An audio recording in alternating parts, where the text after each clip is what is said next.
সুধী দর্শক, এখন দেখবেন স্বাস্থ্য বিষয়ক অনুষ্ঠান স্বাস্থ্য তথ্য।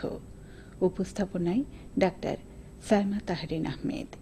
অনুষ্ঠানটি প্রযোজনা করেছেন মোহাম্মদ শাহজালাল সর্দার শিমুল।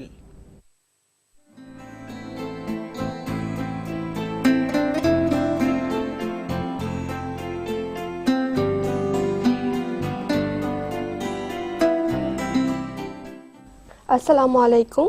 স্বাস্থ্য তথ্যে আপনাদের সবাইকে আমন্ত্রণ জানাচ্ছি। আমি ডাক্তার সাইমা তাহরিন আহমেদ। সময়টা এখন ঋতু পরিবর্তনের। এই সময়টাতে দেখা দেয় বিভিন্ন ধরনের শারীরিক অসুস্থতা, যা নিয়ে আপনারা প্রায় বিভিন্ন সমস্যার সম্মুখীন হন। এছাড়াও রোগ নির্ণয়ের জন্য চিকিৎসকরা আপনাদেরকে যে পরীক্ষাগুলো দেন, সেই বিষয়গুলো নিয়ে আপনাদের বিভিন্ন ধরনের জিজ্ঞাসা। তো এই বিষয় নিয়ে কথা বলার জন্য স্টুডিওতে আমন্ত্রণ জানিয়েছি দুজন শ্রদ্ধেয় চিকিৎসককে, যাদের গর্বিত পরিচয় তারা দুজনেই বীর মুক্তিযোদ্ধা। আজকে আমাদের সাথে স্টুডিওতে উপস্থিত আছেন শ্রদ্ধেয় ডাক্তার সুলতানুল আলম স্যার, জনস্বাস্থ্য বিশেষজ্ঞ এবং চট্টগ্রাম মেডিকেল কলেজ এবং হাসপাতালের সাবেক বিভাগীয় প্রধান, কমিউনিটি মেডিসিন বিভাগ। এছাড়া আমাদের সাথে আরও উপস্থিত আছেন প্যাথোলজি প্র্যাকটিশনার এবং মুক্তিযোদ্ধা এবং মুক্তিযোদ্ধা গবেষক শ্রদ্ধেয় ডাক্তার মাহফুজুর রহমান স্যার। এখন তো ঋতু পরিবর্তনের সময়, তো এই সময়টাতে কি কি ধরনের রোগের প্রাদুর্ভাব দেখা যায়? ঋতু পরিবর্তনের সময় ঋতুরাজ বসন্ত এলেই সাধারণত দেখা যায় মানুষজন ঘর থেকে বেরিয়ে এখানে সেখানে বেড়াতে শুরু করে, এ বাড়ি ও বাড়ি যায়, এবং এর ফলে বর্তমানে বাতাসে ঋতুরাজ বসন্তের ফলে হোক অথবা এনভায়রনমেন্টের কারণে হোক, গাছগাছড়া থেকে যে রেণু উড়ে, সে রেণুর দ্বারা কিছুটা অ্যালার্জির সম্ভাবনা দেখা দেয়, এবং তার ফলে এবং রাস্তায় প্রচুর পরিমাণে ধুলা উড়ে, এবং এই ধুলা অথবা গাছের ফুলের রেণুর থেকে অ্যালার্জিক নানা রকম সমস্যা দেখা দিতে পারে। এবং প্রথম যে সমস্যা দেখা দেয় সেটা হচ্ছে কাশি অথবা সর্দি, সর্দি কাশি। তারপরে সর্দি কাশির সঙ্গে সঙ্গেই কোনো কোনো রোগীর জ্বরও আসতে পারে। সেই তাহলে সর্দি কাশি এবং জ্বর, এবং সেই সঙ্গে জ্বর যদি কিছুদিন থাকে তার শ্বাসকষ্টও হতে পারে, অর্থাৎ অ্যালার্জিক অ্যাজমাও দেখা যেতে পারে। সুতরাং এখনকার সময়ে দেখা যাচ্ছে যে সর্দি কাশি এবং অ্যাজমার প্রকোপ বাড়তে পারে। সেই সঙ্গে আরেকটি রোগ ঘরে ঘরে দেখা যেতে পারে, সেটা হচ্ছে জল বসন্ত।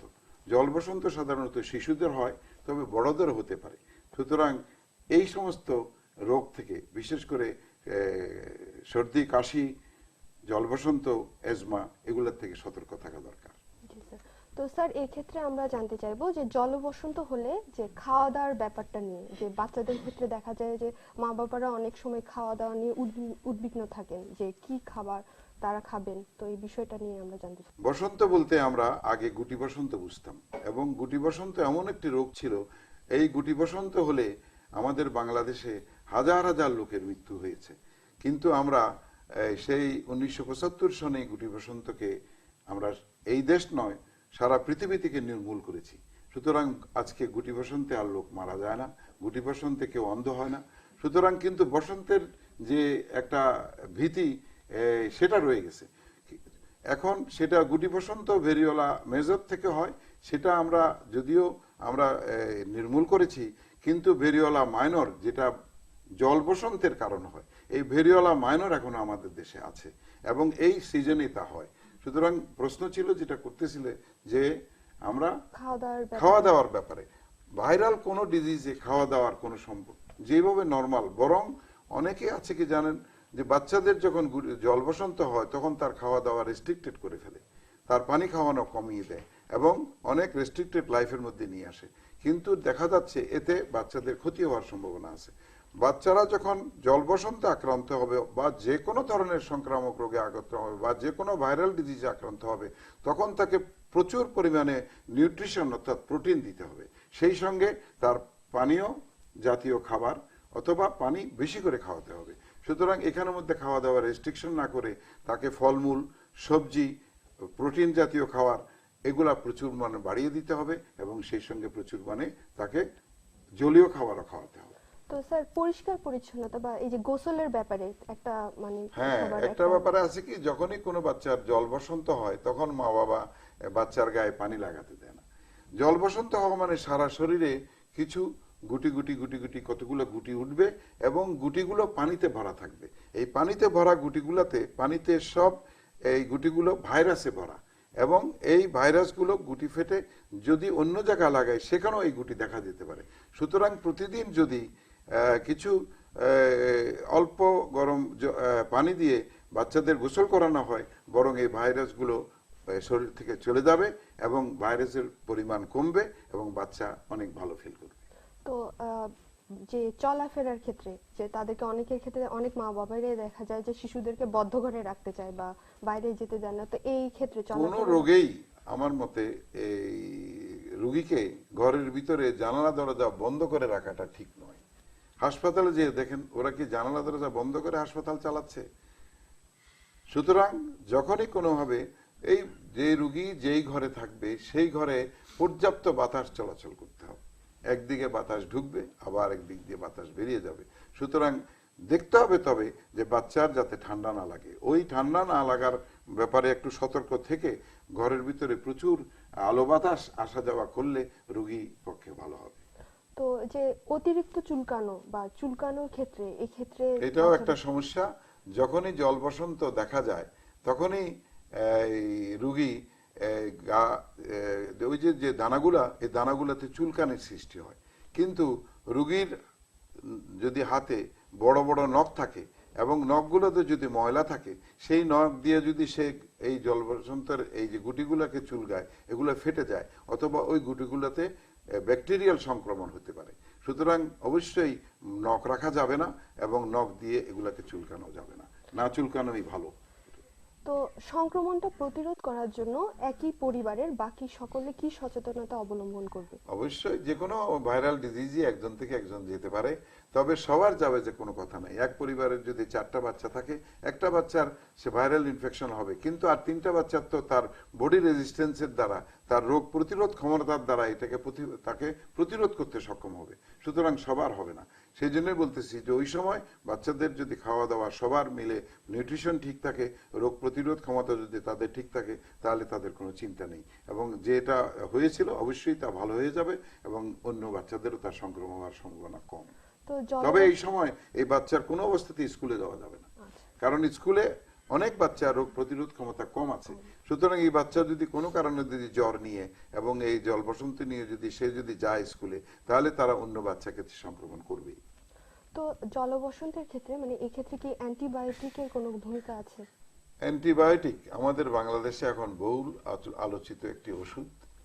অ্যান্টিবায়োটিকের প্রয়োজন শুধুমাত্র বুঝতে পারে চিকিৎসকরা, কিন্তু আমাদের দেশে হাজার হাজার ফার্মেসির কোনো কন্ট্রোল নেই এবং এদের কোনো লাইসেন্সেরও তোয়াক্কা করে না।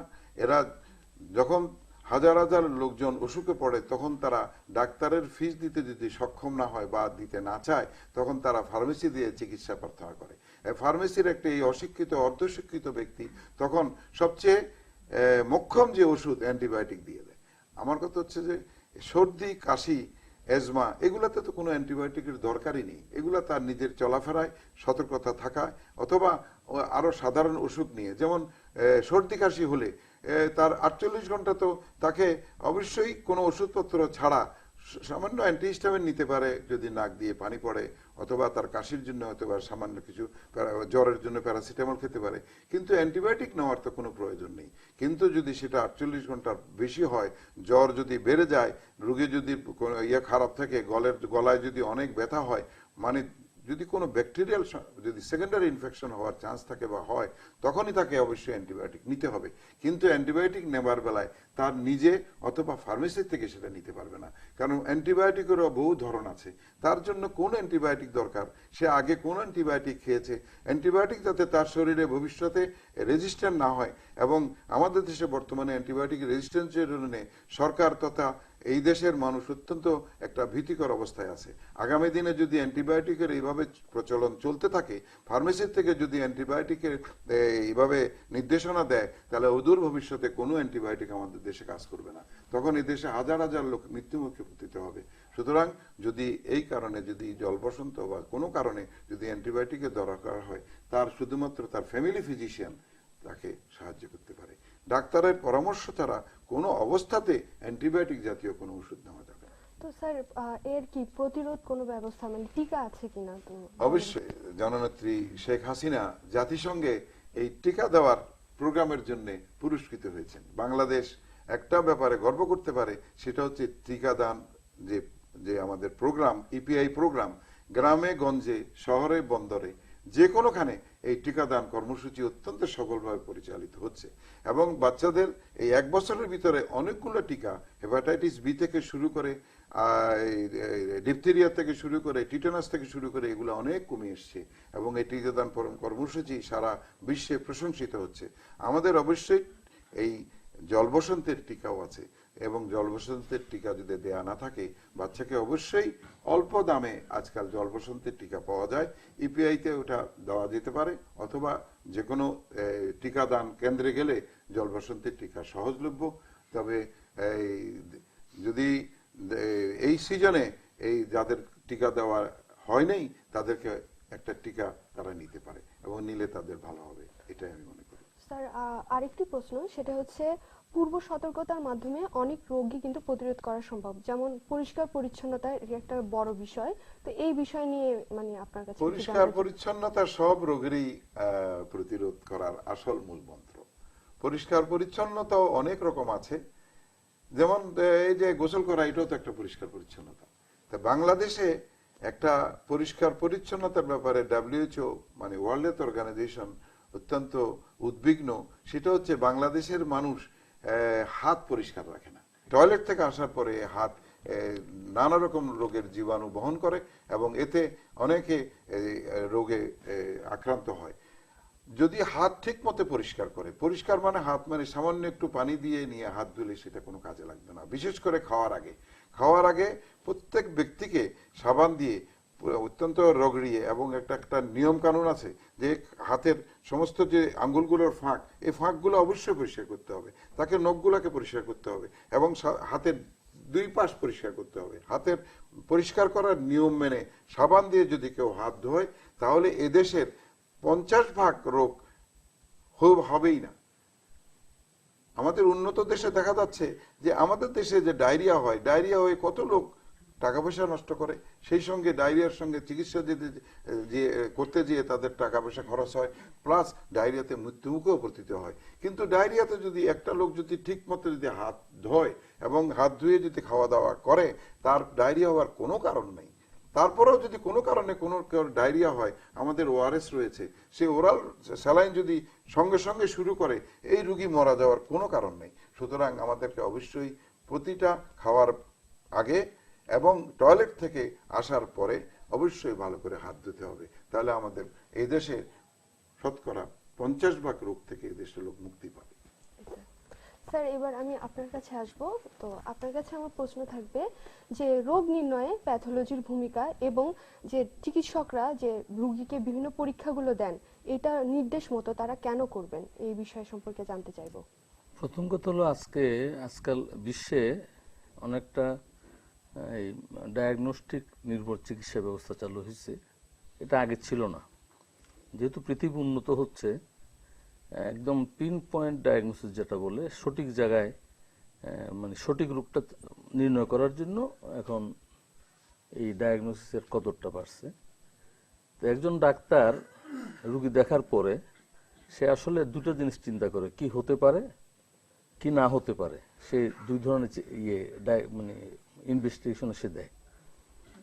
ম্যাক্সিমাম ইনভেস্টিগেশন দেয় যে না, এটা নাই, এটা কনফার্ম করার জন্য। তার তো একটা ডায়াগনোসিস আছে।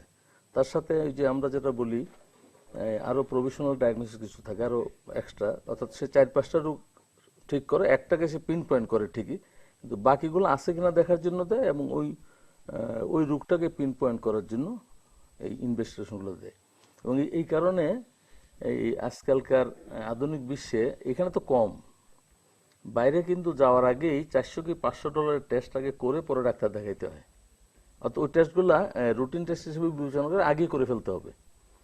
এখানে ডাক্তার আমরা ওইটা রিসিভ করি না এখন, আগে ডাক্তার লেখক, ডাক্তার সেই দৃষ্টিভঙ্গি থেকে কিন্তু টেস্টগুলো দেয়। কেউ হয়তো একটা দেয়, কেউ 20টা দেয়, কিন্তু প্রতিটা টেস্ট আমার কাছে মনে হয় যে প্রয়োজনীয়। একদম যে মেল প্র্যাকটিস নাই তা না, কিছু কিছু ডাক্তার হয়তো তার জ্ঞানের সীমাবদ্ধতার কারণে সে অনেক বেশি টেস্ট দিয়ে ফেলে, অথবা অন্য কোনো কারণে দিতে পারে। কিন্তু এই টেস্টগুলো প্রয়োজনীয় জিনিস।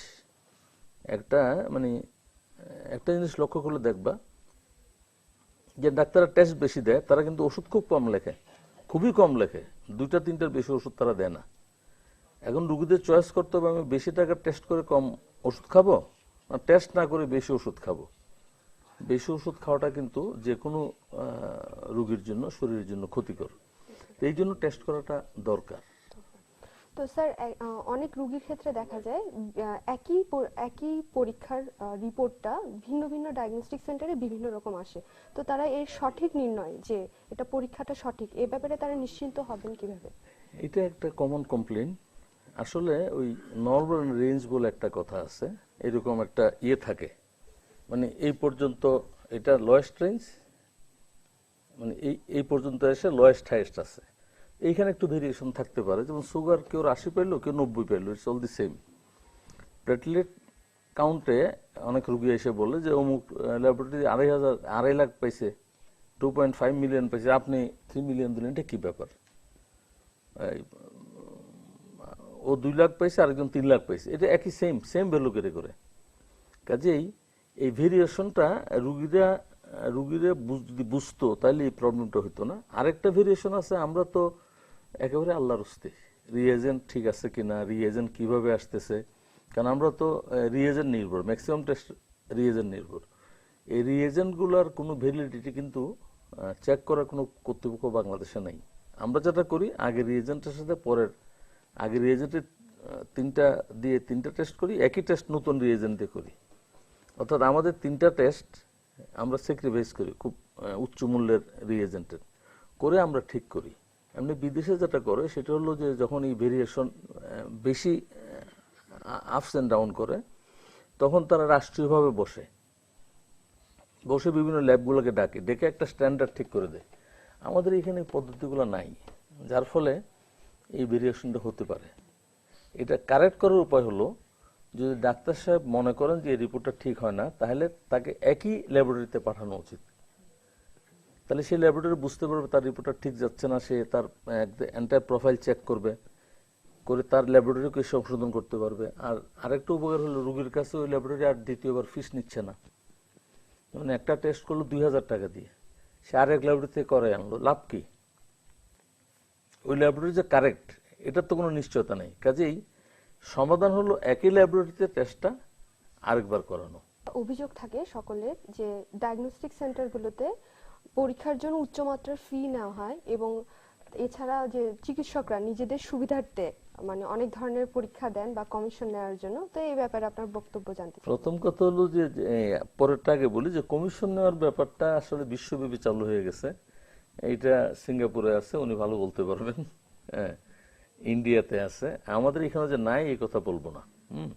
এটা আছে, এটা ভোগবাদী সমাজের একটা ক্রাইটেরিয়া হিসেবে এটা চলে আসছে।